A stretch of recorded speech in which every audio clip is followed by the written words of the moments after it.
देश में नकली और घटिया उर्वरकों को लेकर सरकार एक्शन मोड में आ गई है। कृषि मंत्री शिवराज सिंह चौहान ने नकली और घटिया उर्वरकों पर गंभीर चिंता जाहिर की है। इसके मद्देनजर उन्होंने सभी राज्यों तथा केंद्र शासित प्रदेशों को सख्त कदम उठाने के निर्देश दिए हैं। इसको लेकर उन्होंने बाकायदा सभी राज्यों के मुख्यमंत्रियों को पत्र लिखा है। पत्र में उन्होंने कहा कि नकली और घटिया उर्वरकों के मद्देनजर किसानों के साथ धोखा करने वालों के खिलाफ तत्काल और कठोर कार्रवाई होनी चाहिए। उन्होंने कहा कि नकली और घटिया उर्वरकों से किसानों की आय तथा फसल की गुणवत्ता सीधे तौर पर प्रभावित होती है, इसीलिए इसमें किसी भी तरह की ढिलाई बर्दाश्त नहीं की जाएगी। कृषि मंत्री शिवराज सिंह चौहान ने राज्यों के मुख्यमंत्रियों को लिखे पत्र में यह स्पष्ट किया कि नकली खाद बेचने वालों पर एफआईआर कर लाइसेंस रद्द किया जाए, साथ ही दोषियों पर सजा सुनिश्चित की जाए। कृषि मंत्री ने कहा कि उर्वरक नियंत्रण आदेश 1985 के तहत नकली उर्वरकों की बिक्री अवैध है और ये आवश्यक वस्तु अधिनियम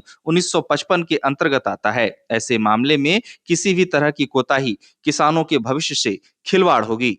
आपको बता दें कि शिवराज सिंह चौहान ने राज्यों को पारंपरिक उर्वरकों के साथ जबरन नैनो उर्वरकों की टैगिंग किए जाने को तुरंत रोकने का निर्देश दिया है। उन्होंने पारंपरिक उर्वरकों के साथ जबरन नैनो उर्वरकों की टैगिंग को किसानों को भ्रमित करने वाला बताया और कहा कि इससे किसानों को अनावश्यक रूप से महंगे उर्वरक खरीदने के लिए मजबूर होना पड़ता है। कृषि मंत्री ने टैगिंग को स्वैच्छिक और पारदर्शी बनाए जाने का निर्देश दिया है ताकि किसान अपनी जरूरत के हिसाब से सही उर्वरक चुन सकें। इन सब के अलावा कृषि मंत्री ने राज्यों को किसानों और कृषक समूहों को निगरानी प्रक्रिया में शामिल करने और फीडबैक तथा सूचना तंत्र विकसित करने की सलाह दी है।